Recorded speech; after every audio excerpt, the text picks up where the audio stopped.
ఓం సాయిరామ్. సమస్త సాయి భక్తులందరికీ నమస్కారం అండి. అందరూ ఎలా ఉన్నారు?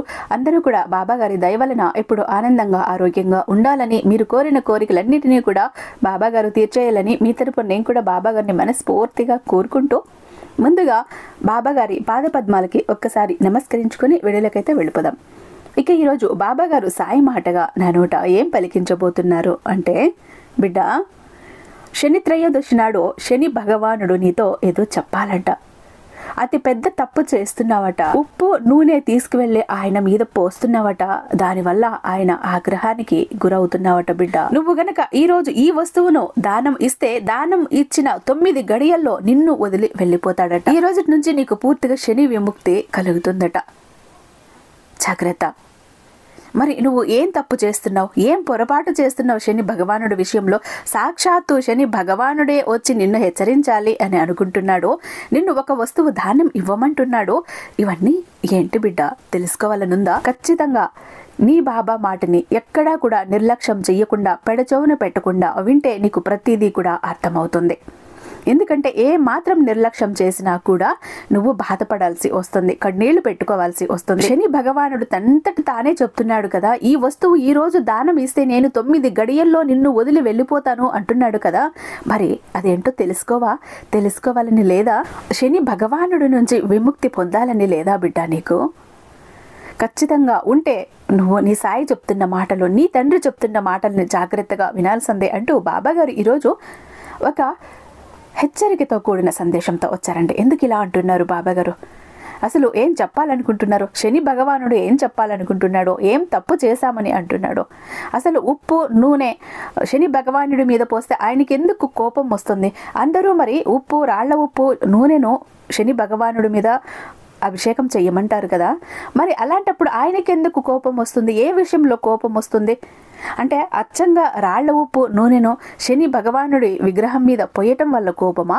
మనం లేకపోతే ఏదైనా ఆయనకు నచ్చని విధంగా అక్కడ పొరపాటు చేస్తున్నామా? ఖచ్చితంగా తెలుసుకునే తీరాలండి. ఎందుకంటే బాబా గారు ఒక సందేశం తీసుకువచ్చారంటే దాని వెనుక ఎంత అర్థం ఉంటేనో ఆయన తీసుకువస్తారు.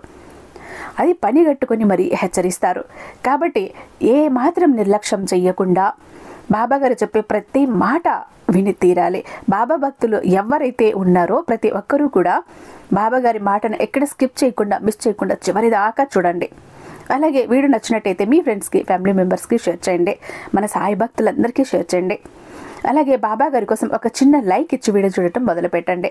మీరు ఇంకా మన ఛానల్ని ఫస్ట్ టైం చూస్తున్నట్లుండి ఛానల్ని సబ్స్క్రైబ్ చేసుకోకపోతే ఛానల్ని సబ్స్క్రైబ్ చేసుకుని మీ సపోర్ట్ నాకు అందివ్వండి. ఎందుకంటే రాబోయే రోజుల్లో బాబా గారు మరిన్ని అద్భుతమైన సందేశాలను మనకు అందివ్వబోతున్నారు.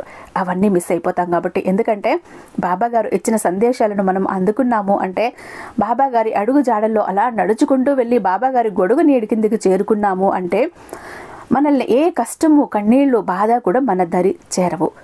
బాబా గారు తన రక్షణ వలయంలో మనల్ని ఉంచుతారు. అలాగే ఇలాంటి ప్రమాదాలు కానీ, ఏవైనా చిక్కులు, సమస్యలు మనకు రాబోతున్నా, అదృష్టం మనకు కలగబోతున్నా అన్నింటినీ కూడా ముందుగా చెప్పి జాగ్రత్త పరుస్తారు, అలర్ట్ చేస్తారు మనల్ని. కాబట్టి బాబా గారి సందేశం పూర్తిగా వినే ప్రయత్నం అయితే చేయండి. అప్పుడే బాబా గారు ఏం చెప్తున్నారన్నది మీకు అర్థమవుతుంది. ఇంకా మనిషి అయి పుట్టాక నిద్ర లేచినప్పటి నుంచి 100 గండాలండి. అడుగడుగున ఏదో ఒక ప్రాబ్లం, సమస్య వస్తూనే ఉంటాయి. కొన్ని అప్పటికప్పుడు తీరితే, కొన్ని తీరనివి, కొన్ని ఎవరికైనా చెప్పుకునే ఉంటే, కొన్ని చెప్పుకోనివి. ఆ సమయంలో ఏమనిపిస్తుంది? ఎవరైనా మన కష్టాలన్నింటినీ తీర్చేస్తే బాగుండు కదా, ఈ కష్టాల నుంచి నేను బయటపడి కొంచెం రిలీఫ్ అవ్వాలి అని అనిపిస్తూ ఉంటుంది కదా.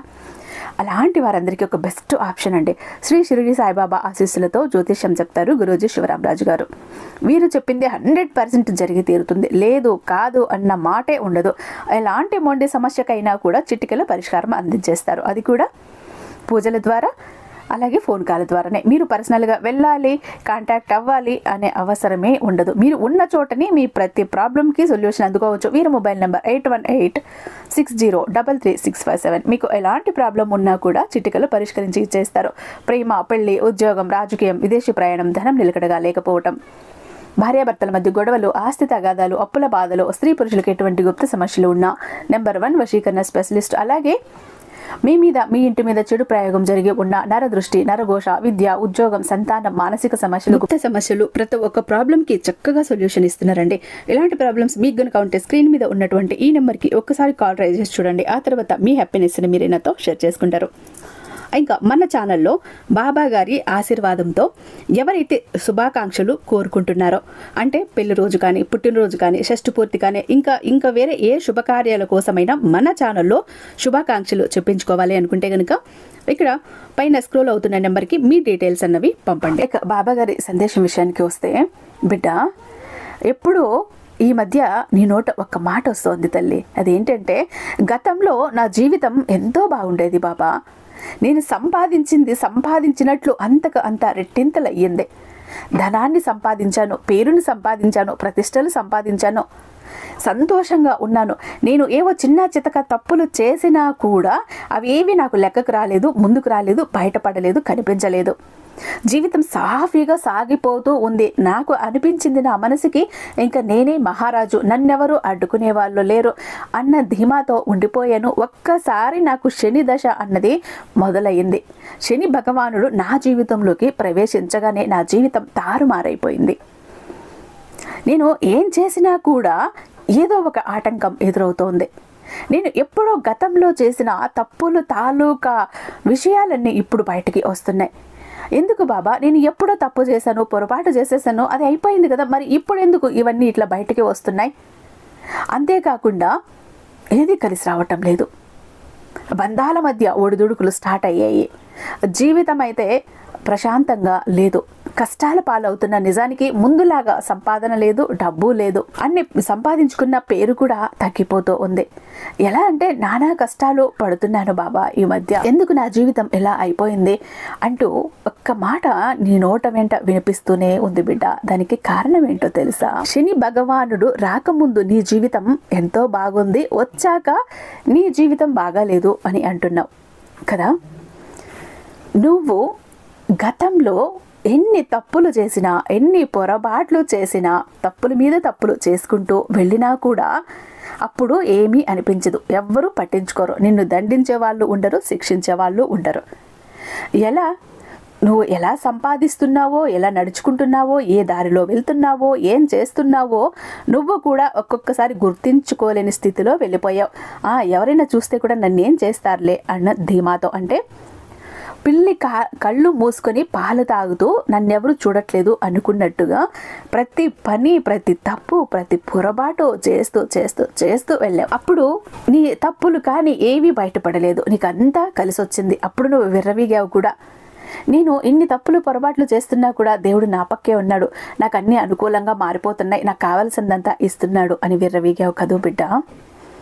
కానీ నిజానికి నువ్వు అన్నాళ్ళుగా చేసిన తప్పులు పొరపాట్లు ఏవైతే నివురు గప్పిన నిప్పులా ఆ బూడిద మాటన ఆగి ఉండిపోయాయో, అణిగి ఉన్నాయో నీ తప్పులు పొరపాట్లు, ఒక్కసారి శని భగవానుడు నీ జీవితంలో ప్రవేశించగానే, నీ జీవితంలో అడుగు పెట్టగానే భగ్గును పైకి లేస్తాయి. ఒక్క గాలి, ఈదురుగాలి అలా వీచి వెళ్ళింది అనుకో, ఆ వేగానికి పైనున్న ఆ బూడిద మొత్తం చల్లా చెదురైపోయి లోపల నివురు గప్పిన నిప్పు ఎలా అయితే కనమంటూ భగభగం అంటూ పైకి కనపడుతుందో, అలా గతం తాలూకా నీ తప్పులు, పొరపాట్లు, నీ మోసాలు, నీ కుట్రలు ప్రతి ఒక్కటి కూడా శని భగవానుడు నీ జీవితంలో ఎంటర్ అవ్వగానే, ప్రవేశించగానే బయటకు వస్తాయి. ఎందుకు వస్తాయి?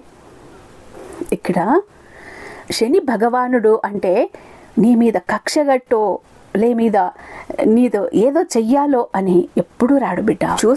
చూస్తున్నాడు. సరే బిడ్డ, నువ్వు చేస్తున్నావు, తప్పులు పొరపాట్లు చేస్తున్నావు, నా దశ వస్తుంది, నేను నీ జీవితంలోకి ప్రవేశించే రోజు వస్తుంది. ఆ రోజున నీ తప్పులకు అన్ని లెక్కలు తేల్చేస్తాను. ఆ రోజు నిన్ను క్రమశిక్షణలో పెట్టి దండిస్తాను. అంతవరకు ఓపికతో ఉంటాను అని ఎదురు చూశాడు. ఎలా అంటే బాల్ వేరే వాళ్ళ కోర్టులో ఉంది, దాన్ని నేను ఇప్పుడేం నా కోర్టులోకి బాల్ వచ్చినప్పుడు నేను ఆడుకుంటా అన్నట్టు ఎదురు చూశాడు శని భగవానుడు. నీ జీవితంలోకి నేను ప్రవేశించిన రోజున ఖచ్చితంగా నీ తప్పులకి పాఠాలు నేర్పిస్తాను, నీ తప్పులని ఒప్పులుగా నీ చేతని సరిదిద్దించేలా చేస్తాను, ప్రతి ఒక్క తప్పు పొరపాటికి లెక్కలు తేల్చేస్తానని ఆ రోజు గట్టిగా ఫిక్స్ అవుతూనే ఉంటాడు ప్రతిరోజు నువ్వు తప్పు చేసినప్పుడు.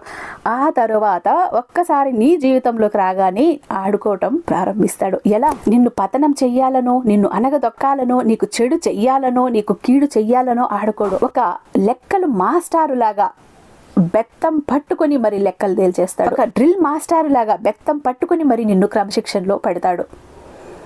నువ్వు ఇంతకు ముందు చేసిన తప్పులు, పొరపాట్లని ఒక్కొక్కటిని నీ చేతని నీకు ఎత్తి చూపిస్తూ దాని పర్యవసానం ఎలా ఉంటుంది, నువ్వు తప్పు అనేది గతంలో చెయ్యి, ముందు జన్మలో చెయ్యి, అది నిన్ను ఎంతవరకు వెంటాడుతూ వస్తుంది అన్నది నీకు కళ్ళకు కట్టినట్టు చూపిస్తాడు. ఒక్కసారి నువ్వు ఏదైనా చేస్తే దాని తాలూకా పర్యవసానం అనుభవించక తప్పదు అని ప్రతి ఒక్కటి నీకు గుర్తు చేస్తాడు. వాటి తాలూకా విషయాలు కానీ, జ్ఞాపకాలు కానీ అవన్నీ ఇప్పుడు బయటపడతాయి. ఆ నిజాలు ఇప్పుడు బయటపడతాయి. వాటికి తగిన శిక్ష నువ్వు శని భగవానుడు నీ జీవితంలోకి వచ్చినప్పుడు ఎదుర్కోవాల్సి వస్తుంది. అలా ఎదుర్కొన్నప్పుడే కదా నేను ఆ రోజు ఈ తప్పు చెయ్యటం వల్లనే నేను ఈరోజు ఈ బాధ అనుభవిస్తున్నాను, ఈ శిక్ష అనుభవిస్తున్నాను, ఈ కన్నీళ్లు పెట్టుకుంటున్నాను. నేను ఆ రోజు ఏ తప్పు పొరపాటు చెయ్యకుండా మంచిగా నడుస్తూ నలుగురితోనూ మంచిగా ఉంటూ నలుగురి మేలు కోరుతూ పోతూ ఉండింటే ఈరోజు శని భగవానుడు నాకు ఎన్ని కష్టాలు ఇచ్చేవాడు కదా, ఈరోజు నేను ఎన్ని కష్టాలను పడాల్సిన అవసరం వచ్చేది కాదు కదా అని నీకు నువ్వు తెలుసుకోవాలి. నీకు నువ్వుగా పాఠం నేర్చుకోవాలి. అలా నేర్చుకునేలా చేస్తాడు. పక్కన బెత్తం పట్టుకుని మరీ కూర్చుంటాడు శని భగవానుడు. ప్రతి లెక్క తేల్చేస్తాడు. ఎలా? ఆ రోజు నేను ఇది చేశాను, ఇది తప్పు, ఇంకా నేను ఇది చెయ్యను అంటే ఆ లెక్క కొట్టేసినట్టు. నేను ఈరోజు ఈ వ్యక్తికి, ఆ రోజు ఈ వ్యక్తికి నేను ద్రోహం చేశాను, ఆ ద్రోహం ఈరోజు నన్ను పట్టి పీడిస్తుంది, నా కన్నీళ్లకు కారణం అవుతుంది, ఇంకా ఆ ద్రోహం కానీ మోసం ఇలాంటివి నేను ఎప్పుడూ చెయ్యను, జీవితంలో చెయ్యను అంటూ ఒక నిర్ధారణకు వస్తావు. అంటే ఆ లెక్క కొట్టేశావు. ఇలా ప్రతి లెక్క తేలుస్తూ పోతాడు శని భగవానుడు. అందుకే ఆయన పెట్టే ఆ పరీక్షలో నీకు కష్టంగా ఉంటుంది.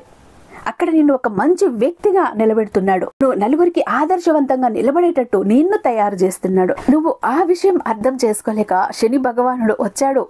నాకు శని పట్టింది, పీడ పట్టింది, దరిద్రం పట్టింది, అష్ట కష్టాలు నన్ను చుట్టుకున్నాయి, ప్రపంచంలో ఉన్న కష్టాలన్నీ నా ఒక్కదానికే వచ్చేసాయి, అసలు నాకు ఈ తలరాత ఏంటి అంటూ నిన్ను నువ్వు నిందించుకుంటూ శని భగవానుడిని నిందిస్తున్నావు. ఇక్కడ నువ్వు అర్థం చేసుకోవాల్సింది, తెలుసుకోవాల్సింది ఏంటి తెలుసా బిడ్డ? ఎవ్వరికి మోసం చేయకూడదు, ఎవరికి హాని తలపెట్టకూడదు, అందరితోనూ మంచిగా ఉండాలి, న్యాయబద్ధంగా సంపాదించుకోవాలి, అన్యాయంగా సంపాదించకూడదు. ఇలా ప్రతి ఒక్కటి కూడా విలువలను నువ్వు తెలుసుకోవాలని అర్థం చేసుకోవాలి. నువ్వు ఎప్పుడైతే విలువలను తెలుసుకుంటావో అంతదాకా కూడా శని భగవానుడు నిన్ను దండిస్తూనే ఉంటాడు, శిక్షిస్తూనే ఉంటాడు, సరైన దారిలో పెట్టడానికి నిన్ను కష్టపెడుతూనే ఉంటాడు. ఆ కష్టంలో నువ్వు రాటు దేలాలి. బంగారాన్ని కూడా నిప్పుల్లో పెట్టి కాల్చి పుటం పెడితేనే అది మెరుగుతేరుతుంది. నువ్వు కూడా అంతే.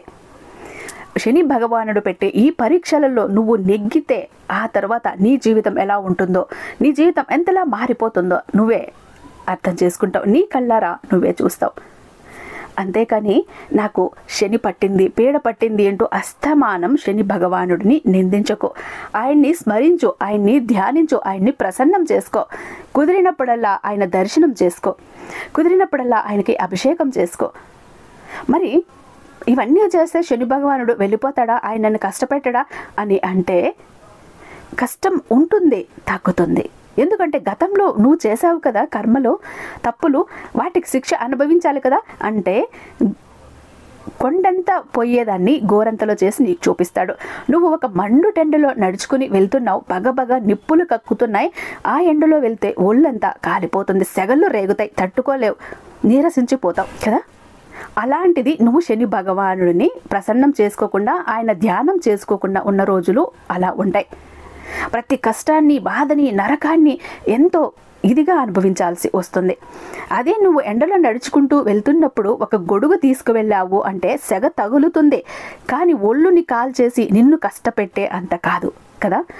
అలానే ఇక్కడ శని భగవానుడిని నువ్వు ఎప్పుడు ధ్యానిస్తావో, ఎప్పుడు ఆయన్ని స్మరిస్తావో, ఆయన్ని పూజిస్తావో ఆయన్ని ప్రసన్నం చేసుకుంటావో అప్పుడు ఆ సెగ తగ్గుతుంది. సెగ కొద్దిగా ఉంటుంది, పూర్తిగా నిన్ను బాధ పెట్టి కాల్ చేసేటటువంటి సెగ అయితే ఉండదు. ఇక్కడ కూడా అంతే. నువ్వు గనక శని భగవానుడికి నచ్చినట్టు మెచ్చినట్టు ఆయనకు నచ్చే పనులు చేశావంటే అతి తొందరలో నిన్ను వదిలి వెళ్ళిపోతాడు. ఇంకా అలాగే నువ్వు ఈ వస్తువు దానం చేస్తే 9 గడియల్లో వెళ్ళిపోతాను ఈ శని త్రయోదశి నాడు అని చెప్పాడు కదా. మరి ఆ వస్తువు ఏంటి? అలాగే నువ్వు ఉప్పు నూనె ఆయన విగ్రహం మీద వేస్తున్నావని, ఆయన ఆగ్రహానికి గురయ్యావని కూడా అన్నాడు. మరి ఎందుకు అలా అన్నాడు అంటే, నువ్వు ప్రతి శనివారము లేదా గుడికి వెళ్ళినప్పుడు నవగ్రహ ప్రదక్షిణ చేసినప్పుడు శని భగవానుడి విగ్రహం మీద నువ్వుల నూనెను అభిషేకం చేస్తున్నావు, అంటే విగ్రహం మీద పోస్తున్నావు, రాళ్ళుప్పును వేస్తున్నావు. సరే, అది కాస్త కిందికి వచ్చేస్తుంది, కిందికి వచ్చి నేల మీద పడుతోంది. అందరూ ప్రదక్షిణ చేసేటప్పుడు కాళ్లతో తొక్కుతున్నారు. ఆ దోషం నీకు మరింత ఎక్కువ అవుతుంది, తగ్గటం మాట అటుంచి మరింత ఎక్కువ అవుతుంది. ఏదైతే శని భగవానుడి ఒంటిని శరీరాన్ని తాకి నేల జారిందో అది మళ్ళీ జనాలు తొక్కితే, కాళ్లతో తొక్కితే శని భగవానుడి ఆగ్రహానికి గురైనట్టే కదా బిడ్డ. అందుకే నేల జారేటట్టు వెయ్యకు. రాళ్ల ఉప్పు నువ్వు శని భగవానుడి విగ్రహం మీద వేసేటప్పుడు కూడా కింద పడకుండా జాగ్రత్తగా వెయ్యి. దాన్ని కాళ్ళతో తొక్కితే మహాపాపం మహారిష్టం అని తనకి కోపం వచ్చింది. ఈ విషయంలో జాగ్రత్త. గుడికి వెళ్ళిన ప్రతిసారి, నవగ్రహ ప్రదక్షిణ చేసిన ప్రతిసారి ఈ విషయం గుర్తుపెట్టుకో బిడ్డ. అలాగే ఈ శని త్రయోదశి మాస శివరాత్రితో కలిసి వచ్చింది. అద్భుతమైన రోజు. ఈరోజు నువ్వు శని దేవాలయానికి వెళ్ళి నువ్వుల నూనెతో దీపం వెలిగించిరా. ఒక మట్టి పాత్ర కానీ ఇనుప ప్రమిద కానీ తీసుకొని అందులో నూనె వేసి నీ ముఖాన్ని ఒక్కసారి చూసుకుని దీపం వెలిగించి వచ్చినట్టయితే శని భగవానుడు తీవ్రత తగ్గుతుంది, కొంచెం ప్రసన్నత చెందుతాడు. అలాగే ఇంకొక వస్తువు నువ్వు కనుక దానం చేస్తే 9 గడియల్లో వెళ్ళిపోతాను అని అన్నాడు కదా. ఈ శని త్రయోదశి నాడు నీకు కుదిరితే ఎవరికైనా తినటానికైనా లేదా ఒక ధాన్యమైనా వండుకోవటానికి ఏదైనా కూడా ఏదో ఒకటి దానం చేయి. మరీ ముఖ్యంగా చెత్తలు తోసి రోడ్లు శుభ్రం చేసే వాళ్ళకి, అంటే మున్సిపాలిటీ వాళ్ళకు గనుక నువ్వు 10 రూపాయలు దానం చేసినా, లేదంటే వాళ్ళకు ఒక కాఫీ టీ ఇప్పించినా, తాగటానికి మంచినీళ్ళు ఇప్పించినా, వాళ్ళకి ఒక పూట భోజనం పెట్టించినా, లేదా ఒక పూట వంట సామాను కొని ఇచ్చినా కూడా చాలా ప్రసన్నత చెందుతాడు. దాని వలన నువ్వు ఎలా గనక చేస్తూ వచ్చావు అంటే 9 గడియల్లోనే వెళ్ళిపోతాను అని అన్నాడు. ఎందుకంటే కొన్ని ఆయనకి ఇష్టమయ్యేవి ఉంటాయి, ప్రసన్నత చెందేవి ఉంటాయి. అలాంటి పనులు చేస్తే నిన్ను ఎక్కువగా బాధించకుండా, నిన్ను ఎక్కువ కష్టించకుండా ఆయన వెళ్ళిపోతాడా. ప్రతి ఒక్కటి అర్థమైంది కదా. నీ సాయి ఏం చెప్పాడో అర్థమైంది కదా. ఎందుకంటే నా బిడ్డలు ఎప్పుడూ కూడా బాధలు పడకూడదు, తప్పులు చెయ్యకూడదు అనే ఈ సాయి తపన. శని భగవానుడు కూడా అదే చెప్తాడు. వాళ్ళని బాధ పెట్టేది, కష్టపెట్టేది కూడా వాళ్ళని మంచి వ్యక్తిత్వం ఉన్న మనుషులుగా తీర్చిదిద్దాలనే నా ప్రయత్నం అంటూ. ఎందుకంటే శని భగవానుడికి ఎవరి మీద కక్ష కార్పణ్యాలు ఉండవు, ఈర్ష్య ద్వేషాలు ఉండవు, కక్ష కట్టడు. న్యాయానికి ప్రతీకగా వెళ్తాడు. భగవంతుడు అంతటి వాడనే వదలకుండా భగవంతుడికే పాఠం చెప్పిన శని భగవానుడు కదా. మరి నువ్వు ఆ మాత్రం అర్థం చేసుకోలేవా? దేవుళ్లే భగవంతుళ్లే తప్పు చేసినప్పుడు నిర్మోహమాటంగా వెళ్ళి వాళ్ళను పట్టి పీడించిన శని భగవానుడు, వారు కూడా వారి తప్పులను తెలుసుకునేటట్టు చేసిన శని భగవానుడు, నువ్వు ఒక మామూలు మనిషివి, సాధారణ మనిషివి, ఎన్ని తప్పులు చేసింటావు నీకు తెలిసి తెలియక. అలాంటి వాటన్నిటిని దండించొద్దా, శిక్షించొద్దా, సరిచేయవద్దా? కాస్త ఓపిక పట్టు. జీవితంలో ఉన్నతమైన రోజులు రాబోతున్నాయి. జీవితంలో మహారాజుగా ఎదిగే యోగం నీకు పట్టబోతోంది. శని భగవానుడు వెళ్తూ వెళ్తూ మహారాజ యోగం నీకు పట్టించి వెళ్తాడు. నీ ఇంట్లో సిరి సంపదల్ని కురిపించి వెళ్తాడు. నీ ఇంట్లో 7 తరాలకు కూర్చొని తిన్న తరగని ఆస్తిని ఇచ్చి వెళ్తాడు, సంతోషాలను ఇచ్చి వెళ్తాడు, ఆనందాలను ఇచ్చి వెళ్తాడు, ఆరోగ్యాలను ఇచ్చి వెళ్తాడు. ఎందుకంటే ఇంకేం కావాలి? ఓపిక పట్టు. నీ సాయి ఆశీర్వాదాలు నీ మీద ఎప్పుడూ ఉంటాయి అంటూ బాబా గారు ఈరోజు అద్భుతమైన సందేశంతో మన ముందుకు వచ్చారండి. ఐ హోప్ ఈ వీడియో మీకు నచ్చే ఉందని భావిస్తున్నాను. రేపు మరొక అద్భుతమైన సందేశంతో మీ ముందుంటాను. అంతటిదాకా సర్వేజన సుఖినో భవంతు. ఓం సాయిరామ్.